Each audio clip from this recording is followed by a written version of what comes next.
Welcome to Fast Talk, the Velo News podcast and everything you need to know to ride like a pro.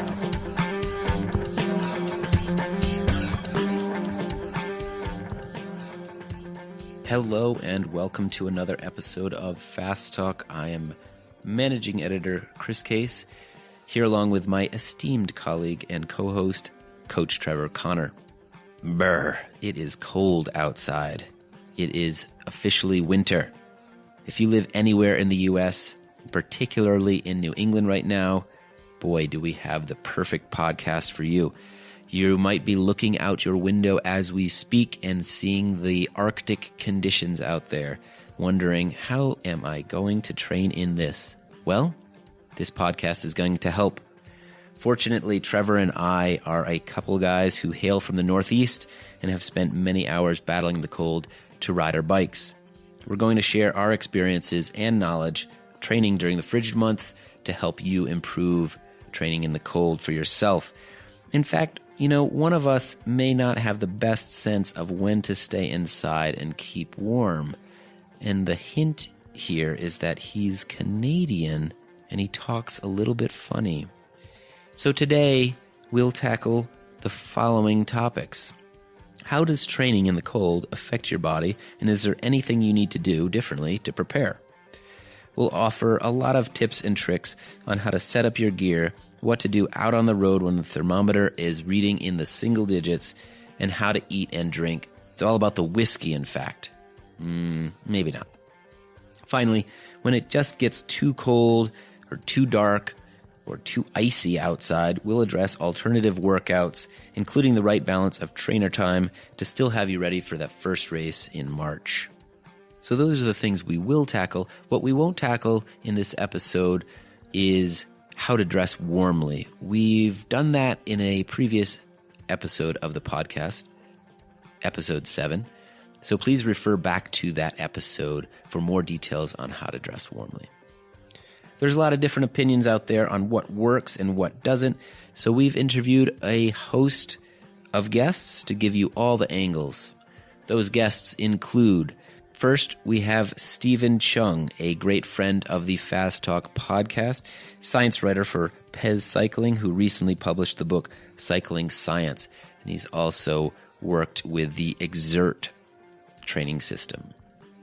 We'll also hear from Dr. Iñigo San Millan, another great friend of the Fast Talk podcast and resident genius at the University of Colorado Sports Medicine and Performance Center.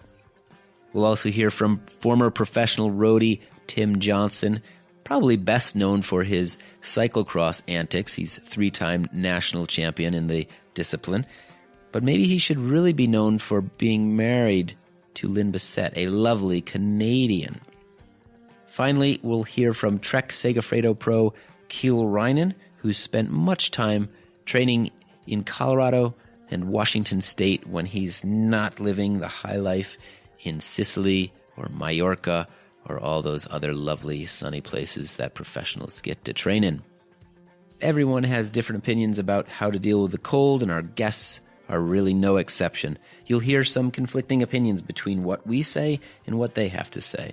All we suggest is that you go out and try these things for yourself and see what works best for you.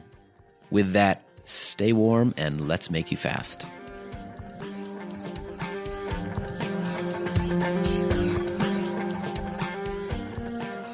Well, it's still good to put all our rides up on Strava.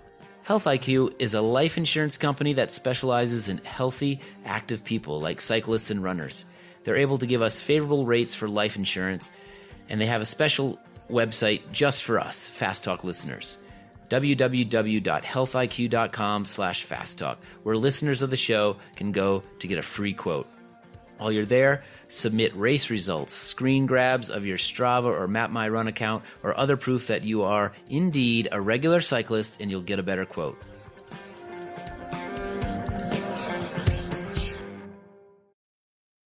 Well, here we are. I am sitting in Connecticut. Trevor is up in snowbound Toronto. This is one of our first podcasts where we're in separate locations. I've traveled here back to my parents' home where I grew up for the holiday break. It has been approximately 15 degrees Fahrenheit as a high during the day, which to me is pretty damn cold. Sounded pretty balmy there. I bet it's been a little bit colder in that place they call Toronto. This week, I think our warmest day has been 10 degrees Fahrenheit. It's been below zero multiple days. So you have a lot of practical experience riding in the cold, and you're a scientist. So, man, we nailed it on this one. We've got the expert of riding in the cold, both from the practical point of view and from the nerdy, geeky, Trevor, Connor, I'm a scientist, make you fast point of view. We've also got the insanity piece that I did a couple weeks ago. I did 3 rides in a row that were all 5 hours when it was below 0 Fahrenheit. Man, you know what kind of, I don't know, it's not torture, it's not necessarily damaging, but that is tough. I'm not tough. I'm going to go more with insane, but boy, we are going to be talking from experience in this podcast today. Maybe on the website for this podcast, we'll put we have some pictures from that training camp, and you can just see in the pictures how cold it is. I don't know how, but you can see in the air that it is just cold. The lens of the camera was cracking. That's probably why, or there was frost whore on all the metal surfaces. All right, well, we're going to take all of our personal experience training in the cold, 2 cold places. So let's turn to the science first, Trevor. Tell us what the science tells us about training in cold weather. We did a podcast about a year ago on the importance of dressing warm, and we did go pretty deep into some of the science of why it's important to keep your muscles warm. So I'm just going to expand a little bit on that. And one of the things that I want to start with is this really interesting study that I read for this podcast. It's from 2016 in a journal I've never heard of called Bone Joint Research, where they used mouse muscle to see the effects of the temperature of the muscle on whether you get any sort of tearing. And the gist of the study was they found that 32 degrees Celsius was a breaking point for muscle damage. So meaning that once the muscle temperature was 32 degrees Celsius or below, they saw a much greater degree of tearing in the muscle. Wow, that's not very cold. No, that's not very cold. As a matter of fact, your muscle can hit that temperature in ambient temperatures. And actually what was surprising is they found there was no difference between the muscle when the muscle was at 32 degrees or 17 degrees. Really, this 32 degrees was a breaking point. Sorry, you said 32 degrees Celsius, I think. Did you mean that? Yeah. So I'm not talking about the air temperature. I'm talking about the temperature of the tissue, the muscle tissue. Gotcha. And sorry, for people who know Fahrenheit, body temperature is around 37 degrees Celsius. So 32 is a little below normal body temperature, but not a lot. 17 degrees is obviously below. And if your core got down to 17 degrees Celsius, I think that's the point where you're at risk of dying. You should, as a Canadian, you should probably know that by heart. I probably should. That's just good winter weather. The other thing that they saw in this study was that you did have increased tearing, but only under heavy strain. So under light strain, the colder temperature of the muscle didn't produce greater tearing of the muscle tissue. So again, if you think about that on the bike, you can do a lot of damage if you go hard. Even when your muscle's cold, you're not going to do a ton of damage if you're going easier. But what was significant, again, that you pointed out, Chris, is it's 32 degrees, which is just below body temperature. That's really relevant because when you're talking about the muscles in your leg, like your hamstrings or your quads or your calves, that's considered peripheral tissue. When it's cold outside, when your body gets cold, it's going to vasoconstrict your periphery and keep the blood supply deep inside your body to protect the temperature of your core. So your core will never really change temperature very much, but peripheral muscles can actually change temperatures quite dramatically and quite rapidly. You go out in the cold, your muscles can get down to around 20, 25 degrees Celsius. And then you're in that range of now you're going to do some damage. You could potentially do some tearing of the muscles. So that's really important to know. You really need to protect that muscle tissue. What was interesting, and so we'll hear in a minute from Dr. Stephen Cheung, who actually wrote a whole book on the effects of environmental extreme on exercise and on our physiology.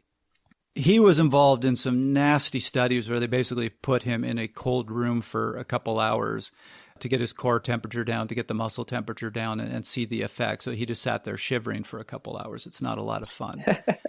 But in one of the studies where he was both a researcher and a subject, what they found was, again, your body's going to protect the core, so it's going to let the periphery, it's going to let your hands, your feet, your leg muscles get cold first. But they found that if you warmed the core, if you did a better job of keeping the core warm by exercise or bundling up a lot more, that was as effective as keeping your hands warm as if you wore heated gloves. So if the core is kept warm, if the body doesn't feel this huge need to protect the core, it's going to allow more blood supply to the periphery, so to your leg muscles, to your feet, to your hands, which is going to keep them warmer. So you want to bundle up when it's cold outside. And yes, everybody talks about you want to wear big, thick gloves and you want to have big, thick socks and booties. But you also want to do a lot to try to protect that core. Because if it's protected, it's going to allow more heat to go to the periphery.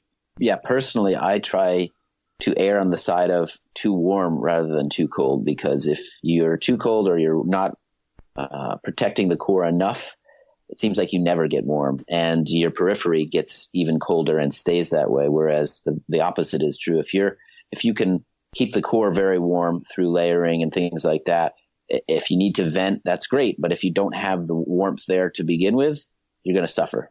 Yeah. So this has been my constant soapbox, and any athlete who I've coached knows that this is where I get grouchy. And I certainly soapbox that podcast a little bit on clothing. But if anybody ever asks me what differentiates amateur riders from pros, it's that when it is even just a little nippy outside, pros bundle up. They've got the head warmer on, they've got gloves on, they've got full leg warmers, they've got the jacket on, even if it's 50 degrees outside.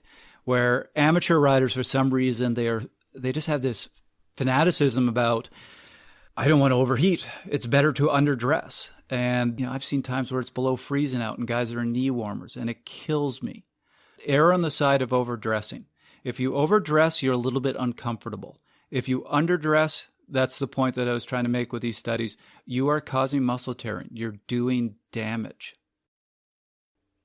Before we continue with our thoughts on the science of training in the cold, let's hear from Dr. Iñigo San Millan, head of the CU Sports Medicine and Performance Center, who has some additional thoughts on how the cold weather affects you physiologically. Does training in the cold have a different metabolic effect? So, for example, do we burn more fat or more carbohydrates when training in the cold? Yeah, that's a good question. So training in the cold, it prompts an increased metabolic task on the body, right? So you start, the metabolic rate is going to increase, and you're going to be usually burning more of both fats and carbohydrates in the cold. So how does one judge how much more they need to consume given low temperatures? Is there any easy way or any easy formula for knowing what to do? I don't think so. I don't think that doing that in the cold, there's like a formula to do that. I mean, we can do that in the laboratory, and we can see how many, for example, calories per hour an athlete consumes or grams per minute of carbohydrates or fat, and we can give a more personalized nutrition for training. But that said, that happens in the laboratory. When it's out there in the cold, we might be a little bit off. But that's what I would suggest, is that you can start with general recommendations and then just play it out by what the response to the cold is. If an athlete tends to bunk more than what they used to do, in regular weather, under cold conditions, that we can just recommend to really increase more the caloric intake in this athlete. And we can do that by different means. We can say, okay, let's try to do 20 grams per hour more of carbohydrates, or 200 calories more per hour, and see how it goes. That might take care of it, maybe not. And if it's not, okay, let's try to have maybe 30 grams per hour more of carbohydrates and 250 calories more an hour, for example, right? So it's about finding the balance. Right. Through trial and error, it sounds like, is the best we've got at this point. Yeah, it's starting by maybe more a scientific point that you can get from the laboratory, right? And then just like more trial and error outside. What about damage? Does training in the cold cause more damage to our bodies, and therefore would it require more recovery time? Yeah, that's a good question. I think that since it's more tasking on your body, it's going to require more recovery time. So there's no question that 5 hours training in the cold, it's more tasking than 5 hours training with 60 degrees. So it's going to cause more damage, and therefore it's going to cause a higher need for recovery and nutrition as well, both carbohydrates and proteins. And that's another thing that we see, that many people might get overtrained easier by training too much in the cold. So that's what's important to watch that throughout the season. Throughout the winter months, to make sure you have proper recovery and proper nutrition. However, on the flip side of that, and the positive side of it, is like you don't have the addition usually of the competition if you're a roadie, right? Because you're not going to be competing. And therefore, there's nothing like the competition. There's no stressor as a competition, right? It's very difficult to replicate that while training. And the competition is a high stressor. So if you don't have that in those months, it's just overtraining is not going to be like a big deal for many athletes in the winter. What happens is like when they start competing, that's where like multiple things starting to come together against you.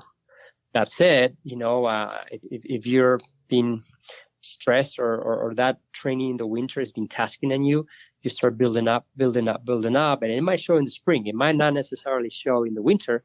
It might show in the spring. Okay, let's get back to a few more points that we had about the science of training in the cold. Some other things to know about the science is as you adapt to the cold, you get a blunting of sympathetic nervous system activation and an increase in parasympathetic. So basically, it's going to bring your heart rate down. So if you train by heart rate ranges, target a little lower if you're spending a lot of time out in the cold than what you would during the summer. Another thing to know about, unfortunately, doing a warm-up. So this was, again, going back to that study. Doing a big warm-up doesn't really do that much to heat up your core. So really one of their conclusions was you want to protect your muscles, you have to do it with clothing, just to emphasize that point. A few other things to know about the effects of training in the cold. One is you can tend to fatigue faster because your body is now doing a double duty of trying to keep the body heated and trying to exercise. So you're going to get some shivering. You're going to get some what's called a non-shivering thermogenesis, which is just your body trying to find ways to produce more heat. In order to produce heat, it has to expend energy. So you can fatigue a little faster. And also to produce that thermogenesis, you burn a lot of carbohydrates. So you do actually, when you're training in the cold, need to make sure you are replenishing those carbohydrates. Because once your glycogen is depleted, so your body's store of carbohydrates is depleted, they've shown that you're more susceptible to hypothermia. And it's tough because you're bundled up, you're wearing gloves, you don't want to stop, and you tend not to eat out on those cold rides when you should actually be really careful about making sure you're eating enough or you're going to fatigue yourself. Our response to the cold is highly individual. Some people are remarkably tolerant of it. Other people really can't handle it very well. So it's important to know which you are. It does make research difficult because research is always the averages. And you have some people that get absolutely killed by the cold. You have other people who can walk out in a T-shirt when it's -10 out and feel fine. So they're going to kind of all average one another out. How much of that is a mental thing, do you think? Some of it is mental, but there really are people who can't tolerate it as much. The greater surface area you have to volume, the less tolerant you are of cold and heat. So children can't handle the cold as much, and they've also shown that the elderly can't handle the cold as much. Men and women of adult age tend to be about the same. So, but you do have some variance. A little skinny guy with not a lot of body fat is going to have a harder time in the cold and needs to bundle up more. Yeah. And then in terms of the mental aspect, I think if you know you're going to have to do this, I think you do adapt. You embrace it. Maybe that's too strong a word, but wrapping your head around the fact that you're going to go out in these conditions does take some mental fortitude, and it helps to be positive for sure. Yeah, that I would agree with, and that tends to be my approach. I go out in the first 10 minutes, I'm always, man, I got to turn around. I'm not going to get through an hour of this. And you just have to find ways to distract yourself. You just have to kind of accept that it feels miserable. And then it kind of turns around. I have gone out for 5-hour rides in absolutely frigid, like we're talking negative 20-degree weather. And that first hour is miserable, but if you can get through it and tolerate it, I've often found those last couple hours of the ride are actually really enjoyable, and you barely notice the cold at all. That's because your brain is frozen. That's part of it. I still remember one ride. I went to Estes Park in Colorado, which is up at 8,000 feet. It was negative 15 Fahrenheit. I knew I'd have a descent out of Estes Park, so I brought a full face mask for the descent. But by the time I got there, I'm like, I actually feel fine. It feels like it's warmed up a lot, even though my Garmin's showing the exact same temperature. So I don't get that, but boy, this is fine. So I didn't put the face mask on, rode back home and went, that wasn't so bad. Went inside, started working, and about half an hour later, I was practically on the ground ready to scream. What had happened was my face had gone completely numb. Yeah, it's that tingling sensation, that burning that you get in your fingers sometimes when they get too cold, and then they start heating up, and that's actually the most painful part, is the warming up again, and you experience that on your face. Yeah, no, having that on your face isn't a lot of fun. The other one that I love when you go out and it's really cold and you come home is you take a shower, and you take a really hot shower, and you have hot water hitting your head. By the time it gets to your feet, it's frozen. Right. The stories we could tell, and we will tell, in fact. Don't do anything Trevor does, especially when it comes to riding in the cold. Don't do a 3,000 vertical feet descent in negative 15-degree weather. I think most people would actually understand that. So I'm actually going to argue with that a bit, because I actually am a cold wimp. So I would say I have figured out a fair number of things to allow you to tolerate the cold, which we will definitely go into. And that's really what's going to be the theme of this podcast, which is it is all in how you prepare for the ride. You'd be amazed what temperatures you can handle and actually handle comfortably if you prepare yourself correctly. If you do not prepare yourself correctly, it can be 50 degrees out and be the most miserable ride of your life. Yeah, the preparation is your best friend when it comes to these circumstances. And if you cross-country ski or downhill ski or do other things, you know what it's like to do activities in the cold, and you can bring those principles over to riding, and they all apply. And preparation goes a long way in making it much more enjoyable. So, Trevor, we keep talking about riding outside, but there's so many ways to have enjoyable rides inside. Would you have people take away from this podcast as pertains to the ratio of time spent outside versus inside? What types of rides should they do inside versus outside? So the gist of this, and we'll talk a little bit about how to deal with the trainer later, but just my philosophy on this, I think anybody who spends 12, 15 hours per week inside on the trainer, you're hurting yourself. And I think trainers can be mentally damaging. They can really cook you mentally. I think anything over 3 hours on a trainer, you've hit a point where you're doing more damage than good. But that being said, there is a lot of good work you can do inside. What I'll say is the high intensity stuff, we talked before about it's only when you're putting a high strain on the muscles that they're more susceptible to damage.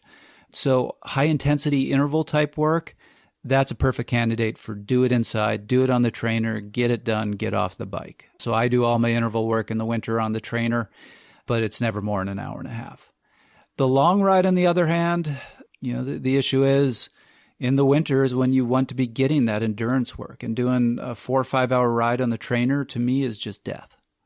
Some people can tolerate it. For most people, no, I don't think it's beneficial. So that's the sort of ride where even if it's cold outside, you're better off, if you can handle it, get outside and do that out on the roads. And I think basically, Chris, what we should be doing with the rest of this podcast is just giving advice on how you do that. Is there anything you can say to how much is too much when it comes to interval work in these months? Obviously, everybody's season is organized differently, and they're hitting different points of their training blocks at different times. But maybe the natural tendency nowadays is for everybody to get on and do a Swift session more often than not, because it's cold outside, it's more fun. They're riding with people. Comparing that to a 5-hour slog through really cold temperatures and hours of dressing and undressing.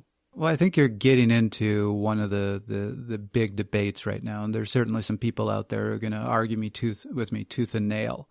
There is a real popularity to let's do a lot of interval work in the winter, and then when it gets warm outside, I'll do my endurance work. And I personally think why this whole concept of reverse periodization has become a big buzz phrase. We talked about reverse periodization in a podcast last year, and I looked for research on it, and I only found one study that mentioned it. So I think it's kind of a popularized concept, but there really isn't a ton of science behind it. And I don't think there's a ton of people out there who are really doing it. And this belief that it's do lots and lots and lots of intensity in the winter and then do your endurance work during the season. No. From the definitions I have found of reverse periodization, that's not what it is. And the unfortunate thing is, again, you're getting my opinion from what I've seen in the science, from experience, from talking to a lot of coaches, a lot of top-level athletes. It just doesn't work. This whole concept of go and just slam yourself hard day in, day out all winter on the trainer to compensate for that volume and you're going to end up in the same place, it just doesn't work, which is unfortunate. I wish it did. Yeah, and the other thing is maybe this isn't entirely true, but you think, oh, I'll do my intervals now. When it gets nicer out, I'll do my volume. But then the racing season starts and the volume falls away and you end up doing what is essentially more interval training through either racing or group rides or things like that. So you actually never get the base that you thought you were going to. Right. And this is, maybe we cover this in more depth in another podcast, but some of the short explanations. When you are doing that base work and really hitting your aerobic systems, they are very slow to adapt. So basically high intensity work and slow endurance work both produce adaptations through the master regulators as PGC1 alpha, but they influence PGC1 alpha through different pathways. High intensity work can produce less gains in the long run, but produces its gains very rapidly. It takes about 6 weeks to really max that out.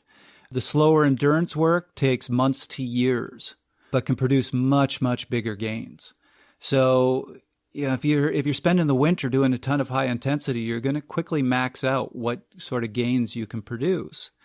And then right when you're getting into the race season, you're going to start trying to work energy systems that take months and months and months to develop. And that just, by the time you start to see any big gains, you're reaching the end of your race season. So it just unfortunately doesn't work out. You need a long time to work that base endurance system. And it takes a relatively short time to bring around that top end to race ready. That's just the way our physiology works. It just doesn't work, unfortunately, well with the weather. Dr. Stephen Cheung actually wrote a whole book called Advanced Environmental Exercise Physiology, and it has a chapter on exercising in the cold. So he has a lot to say both about the effects of cold weather on our bodies and suggestions of how to train in the cold. Like me, he lives in the Great White North, so let's hear what he has to say. There is some evidence that your use of fats versus carbohydrates change a bit in the cold. And in the cold, you tend to be at any set wattage compared to being in the heat. You tend to be using a little bit more carbohydrate.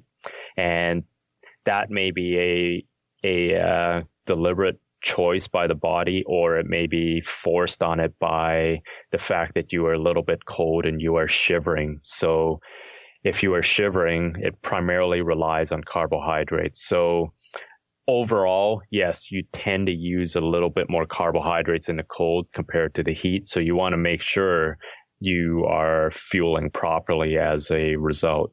You still need to make sure if you are doing long efforts outdoors in the cold that you still are taking in fuel, because you'll be using more carbohydrates. In terms of muscle damage, I would say no. If you're wearing the right amount of clothing, then your muscles themselves are really near the same temperature as if they were in a hot environment. So I don't see it as necessarily being more damaging on your body that way. Any other thoughts, suggestions in terms of training in the cold? Well, I guess surprisingly, a little bit of cold isn't going to hurt you. And the classic study on the optimal temperature, looking at the effect of different environmental temperatures on exercise performance, was done by my postdoc supervisor, Ron Mon, in Scotland. And it was led by Stuart Galloway. And what they did was comparing ride to exhaustion at 0 degrees, 10 degrees, 20 and 30 degrees Celsius. Now, if I just asked you, you would probably guess that, well, 20 degrees is probably the optimal temperature. Which is about 70 degrees for our Americans. Right. But actually, that's not the case. There was almost an inverted U shape where the optimal temperature for the longest exercise was at 10 degrees. And 0 degrees and 20 degrees had about the same impairment, and then there was a further impairment at 30 degrees. So, what we think of as room temperature, and yeah, this is pretty comfortable, and it's actually, there's already heat stress. So in a sense, don't fear the cold, but also be aware of it and dress appropriately. Does training in cold weather have any sort of effects on your body that you wouldn't experience in other weather? And especially, is there anything you should be careful and aware of? I generally think of training when it's cold as more training in less heat rather than something completely different from that. The main thing is you are losing a lot more heat to the environment because the temperature around you is so much colder than your body. The main challenge, I think, for most people is the wind chill, and also their fingers and their feet. I know personally my hands hate being in the cold, and if my hands are cold, then the rest of me just goes south with it. So I tend to wear really thick gloves, much thicker than what my club mates would be on any winter ride. And I find that's really critical. I find you still lose a lot of heat and water through your breathing because you're breathing in very cold and dry air, and your lungs can't handle it. So your body is adding heat, adding water, and then it's breathing it back out. And so you're losing a lot of heat, a lot of water. So you still have to make sure you are aware of hydration, and you have to be careful about if you have exercise-induced asthma. A lot of times breathing cold air can be a trigger for it. So you need to keep that in mind too, whether you wear a buff or a scarf to cover over your mouth so that you're slowing down the breathing a little bit, allowing you to humidify that air a bit more. I find that is really useful. And the other challenge with training in the cold is there's no more, the leaves have fallen. So a lot of times if you are out on the open road, you are facing a lot more wind than usual because there's no real tree cover or anything like that. So this is a great time to get off the road and to be, if you have a fat bike, to be hitting the trails and or studded tires, because you're in the woods a little bit more. There's not as much wind kind of hitting you, so you're not going to be as cold. The other question is, do you want to do your intervals indoors on the trainer and then do kind of long steady rides in the outside in the cold, or do you want to do the reverse, do your longer rides on the trainer and then do hard intervals in the outdoors? I guess it really somewhat depends on the location. If it's safe, first of all, to be going at fast speeds, if I can just be doing a short, hard ride, outdoors, I would probably prefer doing that. But then there's also a place for, again, if you have a fat bike and you're just going out with your buddies for a few hours of casual riding in the woods, that can be a great way to have endurance rides too. All right, let's get back to our suggestions. So that brings us to getting outside, because eventually it has to happen unless you really are one of those people that can tolerate the really long rides on the trainer inside. And I don't know too many people that can. Let's move on to talking about the equipment, the methods to the madness of riding outside when it gets really cold.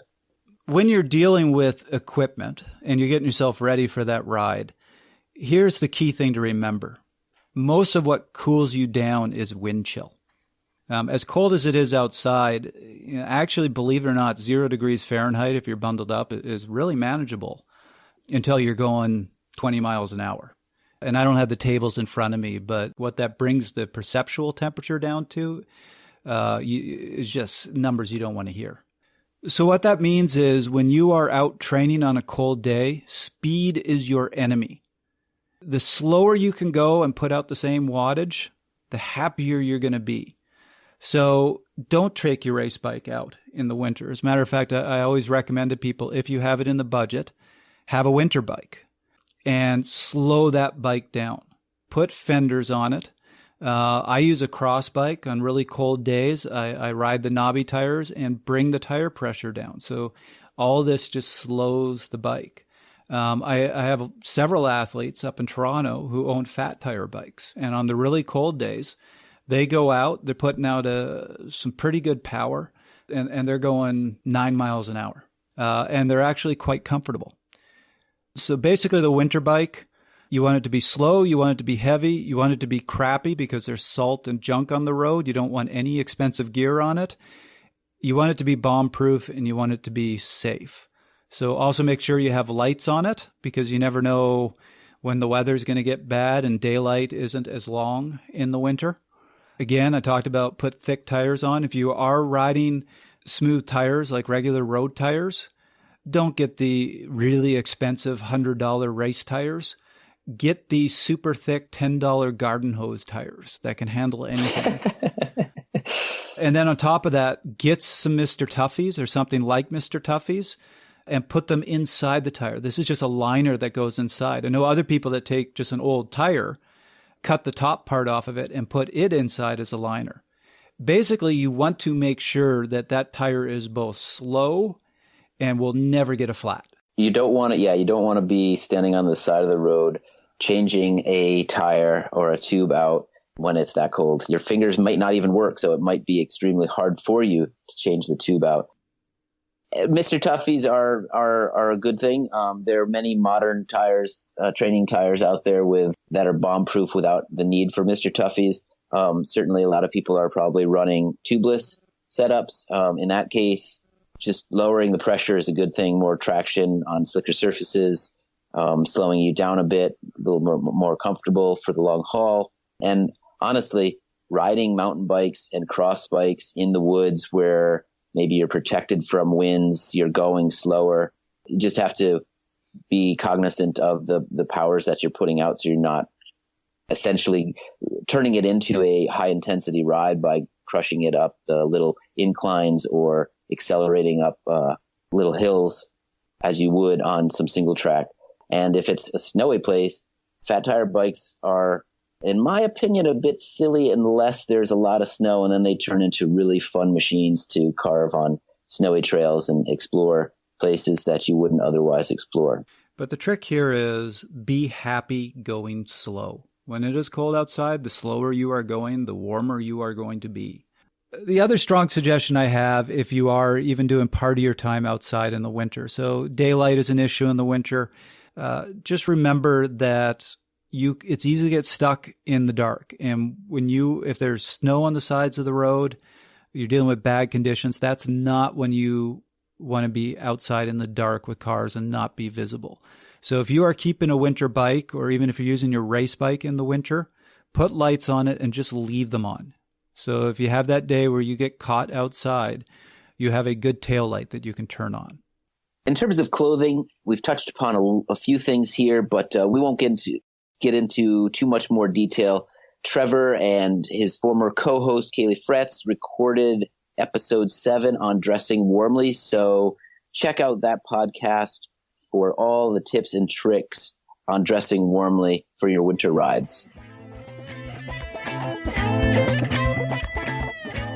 Yeah, for a few episodes now, you've been hearing two science geeks try to banter about something called health IQ. And this is where you discover that we are not professional disc jockeys. We just play them on Fast Talk. But this health IQ product, we actually think this is a really cool thing. And it's why we've said that we'll bring it on to Fast Talk, because this actually differentiates people like you who are active. You ride your bikes, you go for runs, you do a lot of sports, and you are generally healthier people. So for you, they offer life insurance at a cheaper rate. It's really easy too. You just go over to www.healthiq.com/fasttalk, upload or submit race results, screen grabs of Strava, Map My Run account, any other way that you can show that you're active and healthy, and you get a better quote. It's as simple as that.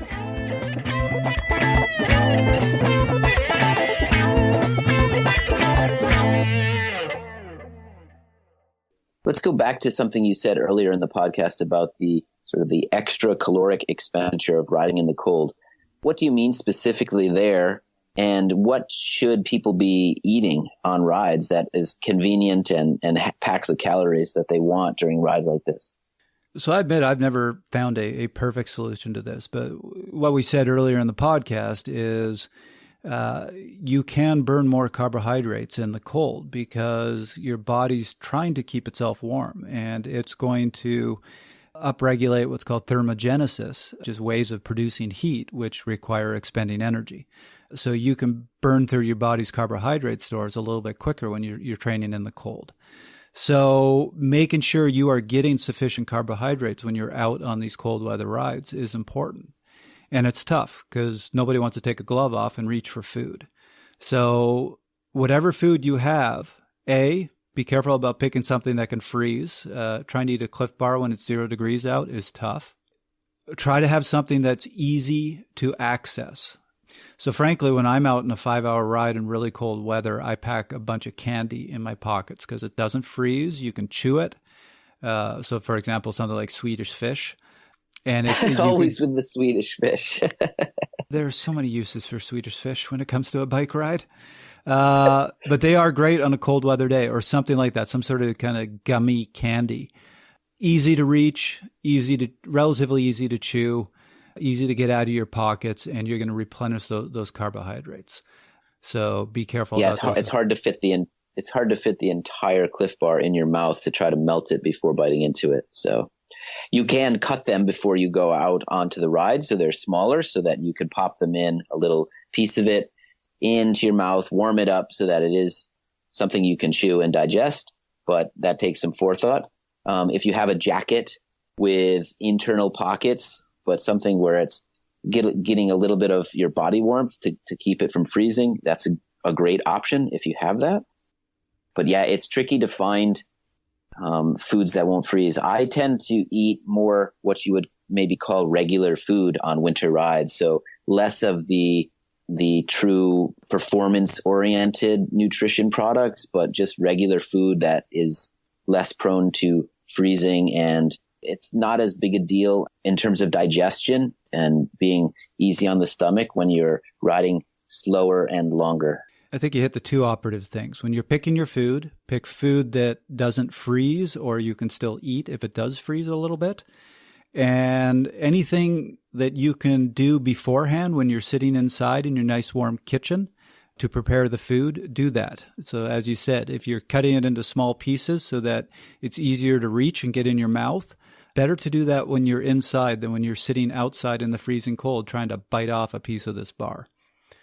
Yeah, don't break your teeth. Don't do that either. So another way to obviously get the calories is with drink mixes, but now we have a really big issue of water bottles freeze. One tip that I have for you that took me a little bit to figure out is take 2 water bottles with you, fill one up leave the other empty. So the one that's full, that's the one you drink at the start of the ride, hopefully get through before it's frozen. Then when you're halfway through the ride, you stop at a gas station and you get some sort of nice warm liquid and you have some fluid for the rest of the ride. If you fill up both water bottles at the start of the ride, by the time you get to the second one, it is a popsicle. There are also bottles that have a bit of insulation to them that obviously in the summer, they're meant to keep them cool for longer. And in the winter, they're meant to keep them from freezing. I don't personally have much experience with them. Trevor, do you have any experience with? They work to a degree, but they're not a panacea by any stretch of the imagination. So this is actually a good time to bring in some tips from Kiel Reijnen, who grew up somewhere pretty rainy and cold. And he actually had a really creative solution for dealing with frozen water bottles. So let's hear from him. Am I allowed to swear on this podcast? Absolutely. We can bleep. Hard to f up. That's my recommendation. So I think training in the cold, there's a threshold. I think dressing appropriately, you can kind of fudge that limit a little bit when it's that cold out, because you really probably do burn a bit more, and because it's cold, you're less likely to eat or drink. And maybe that is really the bigger problem. It's less physiological. Or it's less of a physiological reaction to the cold than it is a physiological reaction to the fact that you're not eating and drinking because of the cold. But I think there's definitely a tendency to talk about cold like it's just this big kind of limiting factor for a lot of people. And I think there is, even if it's just mental, there's definitely a lot of adaptation that can happen. Like I notice when I go away to train camp for a week in Sicily and come back home, it feels colder than when I left. And that's not really true. I just got soft because I was in warmer weather for a week. So, I don't know if there's some physiological stuff that happens underneath there to kind of help get you more efficient in the colder weather, or if it's just mental. But definitely I notice a change if I leave colder weather and go to warmer weather and come back.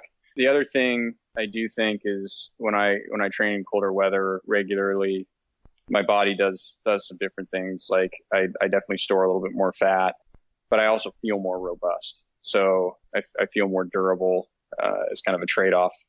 And cold weather's not the worst thing in the world. A little rain never hurt anybody. Snow maybe, ice maybe if you crash. But it's got to be pretty cold if I'm not going to go outside. I did a ride with House in Colorado when I was there for a couple of days before camp, and I think the computer was reading a few degrees Celsius below zero, and we just got talking and kept climbing and sort of forgot what we were doing, and we got up to 8,500 feet or something before we realized that it was going to be pretty cold on the way down. And it was cold, but you get home, get warm, get a good hot meal in you, and it's builds character at least. But I do think we do ourselves a disservice if we just avoid cold weather entirely. It's part of the racing. Like I know, when it's wet and raining and close to freezing out here and I'm out riding, I always remind myself that you might as well train in it because you're going to have to race in it at some point. And if all you do is train in 70 degrees in sun, your body's not going to be ready for it when it's time to race in it. So what are some of your suggestions for dealing with put a little training whiskey in the cold? Put a little whiskey in your water bottles. That helps them from freezing, keeps you warm. I do believe in keeping the core warm. I think there's definitely some temperatures where it's really hard to keep your extremities toasty, and so I usually default to just making sure my chest and core are nice and warm, and kind of rely on that. I also use the good old if you're cold, ride harder theory. That seems to work, especially around here. It also depends on the terrain. Like I know in Boulder, even when the temperatures were warmer, I would get a lot colder because you have, half-hour long descents, and you're not exercising at that point, and you're just going down with a wind chill of -20. That's hard to stay warm. Here, the downhills are 30 seconds, so you can really keep a nice tempo to stay warm if you need to. So on the really cold days, actually stick to the flatter route so you can just keep pedaling. Yeah. facial hair helps too. Long hair, also big fan of using hair like a hat. You got it. Now, what about if you have a bigger volume week and it's cold and snowy outside and it's looking like you're not going to be able to ride outside? Do you adjust the week or do you sit on the trainer? Yeah, or what do you do? I don't like to fight Mother Earth. She's a lot more powerful than we are. So let her have her day. And if it's that bad out, sitting on the trainer for 6 hours, that's crazy. I mean, maybe when I was 18, but I'm not that dumb anymore. You know, everybody who does this at a high level is a little OCD and gets their work in, but you got to be reasonable too. If you see it's a really nice week next week and it's miserable this week, just switch it up. You're still going to get it in one way or the other. Okay. Any other cold weather advice? Ride a cross bike. I basically train most of the winter on a cross bike with, like, if you're lazy about pumping up your tires too, there's another mile an hour you lose. And when you're going slower, you stay warmer. So I definitely like to ride a slower bike. So just 3 other tips that I've learned from experience. One is, on a really cold day, as masochistic as this sounds, don't go inside. Stay outside for the entire ride, because that first 30 to 60 minutes of the ride is the most miserable part. I find after about 45 minutes to an hour, your body starts to adjust. You stop noticing the cold as much. And the ride, I'm not going to say is pleasant, but it's more enjoyable. If you go inside and warm up, then you have to go through that unpleasant hour again. So get through that unpleasant hour to where you're not noticing the cold as much, and then just stay outside. Don't go inside until you are done. Second strong recommendation is pick your routes where you are always near civilization. Because if it is freezing outside and you get that flat tire and something goes wrong with your bike, your hands might be too cold to actually do something about it. So you need to be able to get to a gas station or somewhere where you can get inside. And the last suggestion, on a really cold day, avoid descending. Stick to the flatter routes. I frankly would rather be on a flat route when it's 0 degrees Fahrenheit out than do a big 40-minute mountain descent when it's 20 degrees Fahrenheit.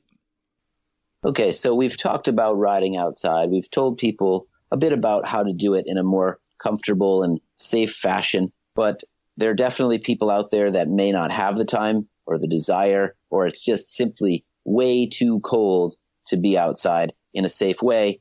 So we need to talk about that element of this type of winter training.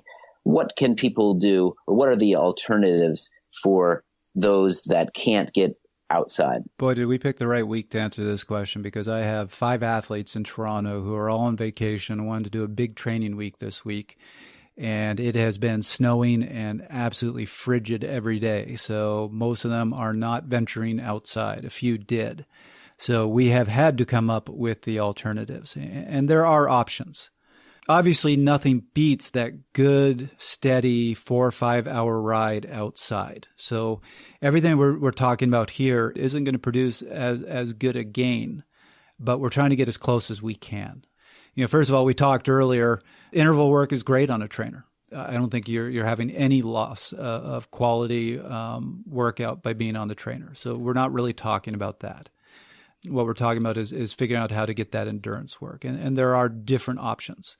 One is the half and half day, where either you venture outside and deal with the cold for 2.5 hours, and then you come home and finish it out on the trainer. So you're not spending 4 hours on the trainer. That makes the trainer a little more manageable, and you don't have to suffer as long in the cold.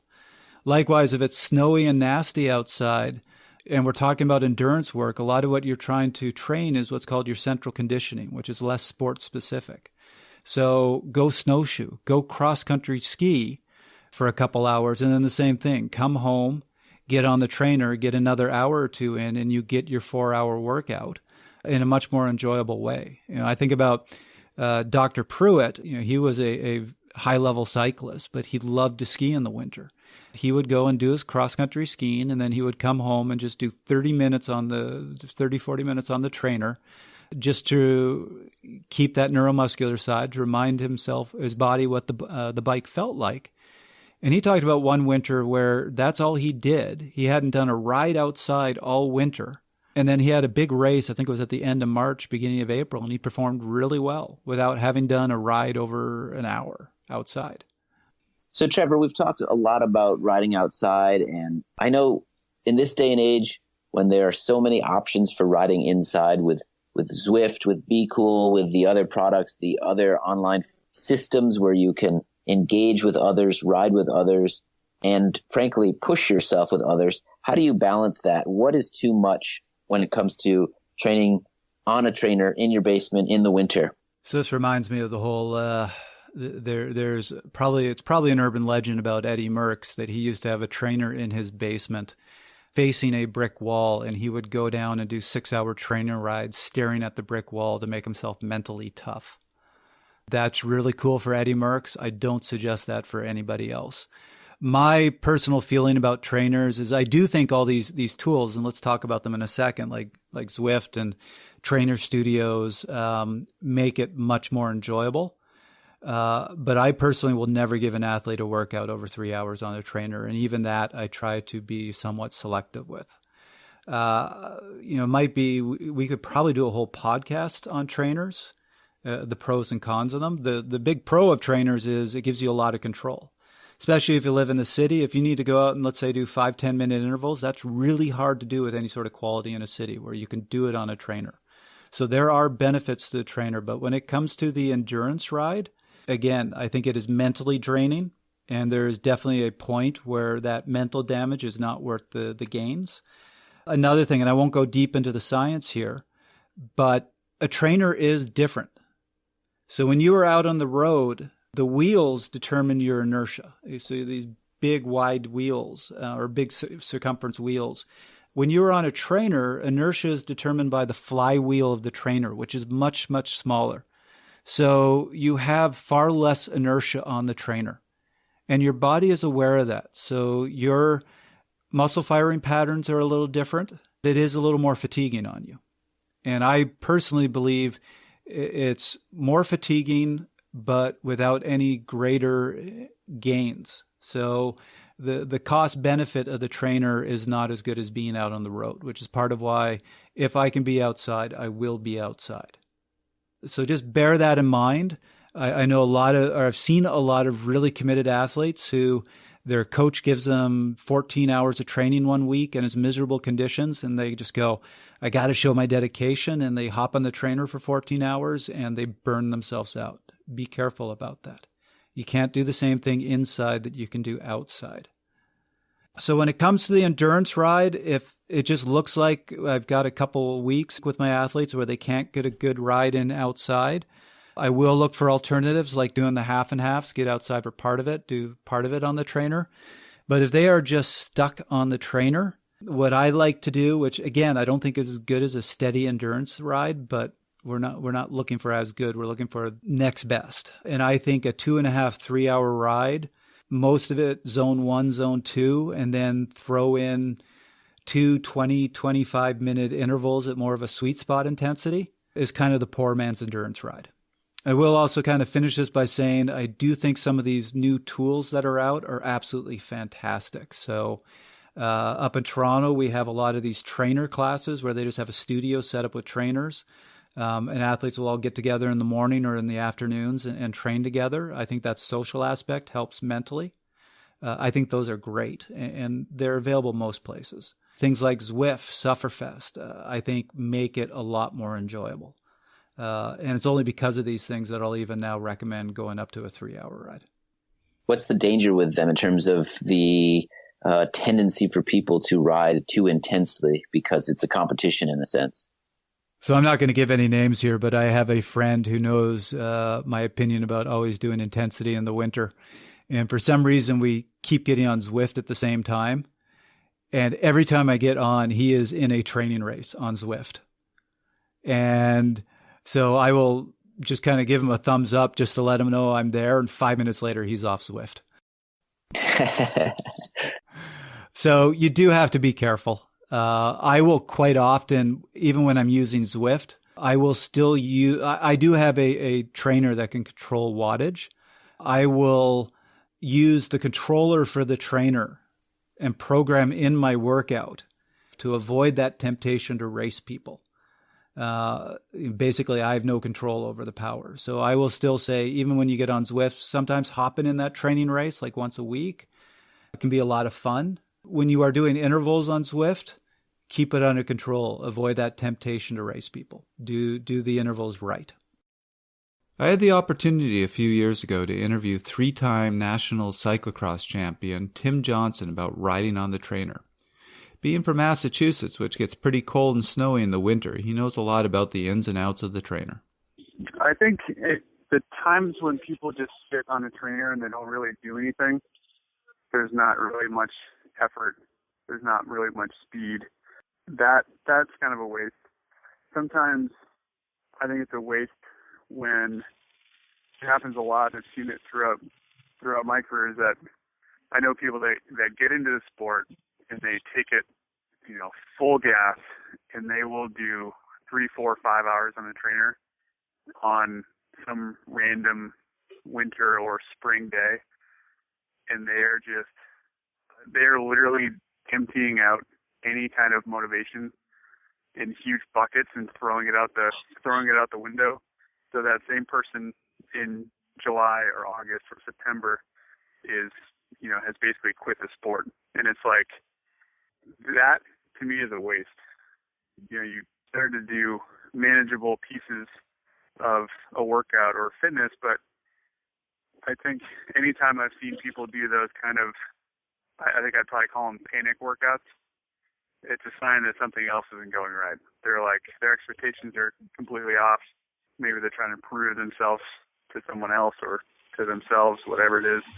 But those are the kind of people you want to grab by the hand and kind of walk them off of the trainer and say, no, I'm sorry, but this isn't good for you right now. You shouldn't be doing this. So you're not a fan of, somebody's in a wintry area and they really can't get out on the road. You're not a big fan of doing 15 hours a week on the trainer. It sounds like you're saying more do the specific interval type work on the trainer where it's great, but don't do the big volume. Well, if you don't have a life or a family or a job and you want to just empty yourself out on your trainer, by all means go for it. But if you do have the ability to do specific work and then have the ability to do other things, like if it is jogging or skiing or Nordic skiing or hiking or anything else that's active, then you have a chance of having a social life and or some kind of like a reserve of your energy for later. Got a couple athletes in Canada, and I give them intervals on the trainer, but I tell them I'd rather see them out in cross-country skis than doing 5 hours on the... Oh, good. Awesome. Yeah, no, totally. And this is, I'm a lifelong cyclist, and I've been introduced to skiing and running through my life over the years, but it certainly hasn't been all at once.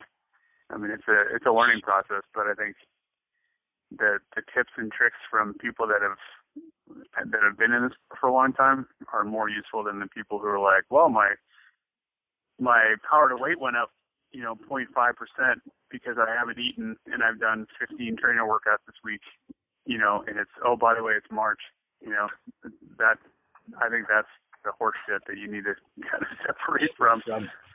Tim certainly doesn't mince his words about the trainer. Let's finish up with Chris and I giving our final suggestions.